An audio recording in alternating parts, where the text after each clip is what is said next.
This is ridiculous. My account is still locked. Sir, I understand your frustration. Let me check. Check? You've checked for weeks. I'm not satisfied. I assure you we're working on it. Unacceptable. The coffee was coming before it arrived. James Carter saw Carol Bennett's hand move, saw the slight tilt of the wrist, saw the decision in her eyes a half second before the hot liquid hit his hand. He let it happen because he needed it on the recording. "I'm so sorry," Carol said. "Not sorry at all, but this seat has been reassigned. You'll need to move to 14C. James looked at his hand, picked up a napkin from the tray, blotted slowly, deliberately, the way you do when you want every second captured clearly. Then he looked up at Carol. "You just spilled hot coffee on me. It was an accident. Now, if you could please gather your things, this is my seat. 2A. I booked it 6 weeks ago." Carol glanced at the man standing in the aisle behind her, Frank Howell, white, mid-50s, the posture of someone who had been told the problem was already handled. She looked back at James. "Sir, people like you don't usually sit up here?" Her voice dropped. "Not quieter." More pointed. "I'm going to need you to move. People like you." 3 words, hanging in the first-class cabin like smoke that wouldn't clear. James didn't stand up, didn't raise his voice, didn't do a single thing Carol was counting on him to do. What Carol didn't know, what nobody on that plane knew, was that James Carter had been watching her for 18 months, not this flight specifically. All of them. He had case files on 17 Trans-America passengers, all black, all first class, all removed or relocated under circumstances that followed the same pattern. 6 of those incidents traced back to the same senior crew member, Carol Bennett. 17 incidents. 14 had chosen to come forward as plaintiffs.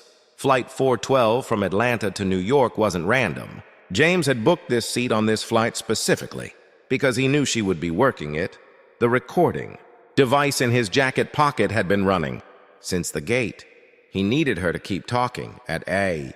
The back of the first-class cabin, Renee had been watching since boarding. 14 months with Transamerica. 14 months of watching Carol work. The quick assessment when a certain type of passenger walked into first class. The decision made in 2 seconds. The quiet, efficient machinery of it. Renee had tried to say something once, 8 months in, to another senior crew member she trusted. That crew member had gone straight to Carol. The next month, Renee found herself scheduled for the worst routes, the earliest departures, the longest turnarounds. She had learned what speaking cost, so she started writing instead. The notebook in her uniform pocket was small, the kind you could buy at any drugstore. She had filled 2/3 of it. Dates, flight numbers, passenger descriptions, seat assignments before and after. What was said, what wasn't said but was understood. 23 entries, 14 months. She had never shown it to anyone. She watched Carol tip the coffee cup. Now, watched it hit James's hand. Watched Carol set it, back down without blinking, and felt the notebook pressing against her. Ribs. Patricia was in seat 3B, family law attorney from Philadelphia. Magazine down the moment Carol said, "People like you." Phone out. Recording. Carol saw it. "Ma'am, recording on this aircraft is completely legal under federal aviation regulations," Patricia said. She didn't look up. Continue. Frank Howell settled into 2B, his actual assigned seat, and pulled out his phone. His thumb moved fast, confirming something already arranged. James watched from the corner of his eye. His recorder caught every sound in the cabin. Carol leaned toward Frank, low but not low enough. "Don't worry. This happens sometimes. We'll get it sorted." James heard it. He had heard variations of that sentence in 6 separate depositions. Different flights. Same crew member. Same tone. "Sir," Carol said, turning back to James, "you are holding up this flight. Every passenger on this plane is waiting because of you." "I'm sitting in my seat," James said. "You're the one holding up the flight." Carol pressed her radio. Security to first class. Passenger refusing to comply. Renee closed her eyes, felt the notebook against her ribs. Not yet. "Not yet, officer." Grant came through the boarding door 2 minutes later, broad-shouldered, measured, the particular calm of someone who had talked people down from situations they couldn't see clearly. He scanned the cabin, started toward Carol, then saw James. Stopped, Mr. Carter. The cabin went quiet. Officer Grant, James said. Grant straightened, the involuntary posture of recognition. You represented my sister's housing discrimination case 4 years ago. Pro bono, I remember. She got her apartment back. She did. Grant turned to Carol. His voice had changed. Still professional? But different, ma'am. Can I see the reassignment documentation for this seat? Carol opened her tablet. Typed again. Her jaw was tight. The system is experiencing an issue right now. There's no reassignment. Everyone turned. Renee was standing in the middle of the aisle. She had moved without fully deciding to. Or she had decided without realizing it. Either way, there she was. I saw the screen before she turned it away, Renee said. There was no reassignment in the system. His seat was valid. Carol's voice went flat and cold. You are a junior crew member. You do not speak unless spoken to. You're done on this flight. I'll have you written up before we land. The cockpit door opened. Captain Morrison had heard the radio call. He stood in the doorway now, taking in the scene, Ms. Bennett. His voice was quiet, but it filled the cabin. You do not have the authority to terminate crew members. That decision is not yours to make, Carol turned. Saw Morrison. Said nothing. Morrison looked at Renee. Continue. Renee reached into her uniform pocket, took out the notebook, placed it on the nearest seat tray. Open. Face up. 14 months of handwriting visible. This isn't the first time, Captain. She was looking at Morrison now. Not at Carol, not at the floor. At the person who could actually do something. I've documented every time Ms. Bennett removed a black passenger from first class in the 14 months I've been on this crew. Dates, flight numbers, seat assignments before and after. Her voice was steady. The shaking had stopped somewhere between the back of the cabin and where she was standing now. I tried to report it once, 8 months in. The person I told went straight to Ms. Bennett. The next month I had the worst schedule on the roster. She paused. I should have found another way. I know that, but I kept writing it down because I didn't know what else to do with what I was seeing. She looked at the notebook on the tray. I'm prepared to lose my job, but I can't stay quiet one more time. Patricia from 3B, and I have all of that on video. Morrison walked fully into the cabin. He looked at the notebook, looked at Renee, looked at Carol, who had been very still since the cockpit door opened. Mr. Carter, Morrison said, I understand you have something as well. James stood. My name is James Carter. I'm a civil rights attorney representing 14 plaintiffs in a federal discrimination lawsuit against Transamerica Airlines. He reached into his jacket, placed the recording device on the tray table. I've been investigating a pattern of racial discrimination in first-class seating on this airline for 18 months. I have documented 17 incidents, 6 of which occurred on flights where Ms. Bennett was the senior crew member. He looked at Carol directly. I booked seat 2A on this specific flight because the scheduling data put her here. I needed to observe her conduct firsthand. He paused. I've observed enough. The color left Carol's face, not gradually, all at once, like something had been pulled out from underneath it. The flush of certainty she'd carried since boarding drained away, and what was left was white, paper white, the white of someone who has just understood that the situation they thought they were controlling had been controlled by someone else entirely. Her hand moved to the headrest of seat, and A gripped it, her knees bent slightly, involuntary, a body registering what the mind was still catching up to. 14 years.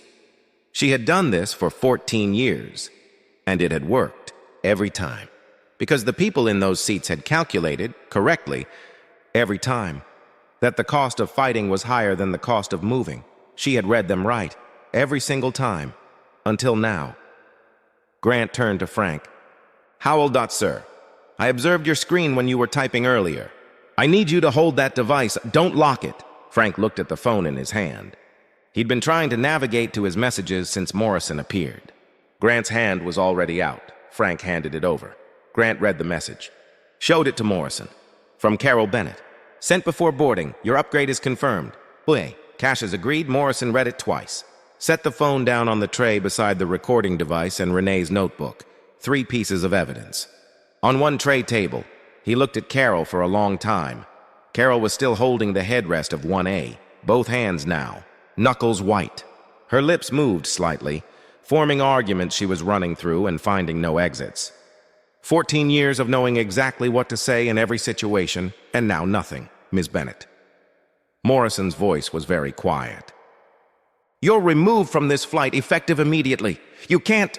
I'm the captain of this aircraft. Final. Absolute. I absolutely can. Carol looked around the cabin, at Patricia with her phone up, at Grant with the text message, at the recording device on the tray, at Renee's notebook open beside it, 23 entries in 14 months of careful handwriting, at James Carter, sitting in seat 2A exactly where he had been since he boarded. Completely still, watching with the patience of a man who had spent 18 months preparing for this specific moment. Her hands slipped from the headrest.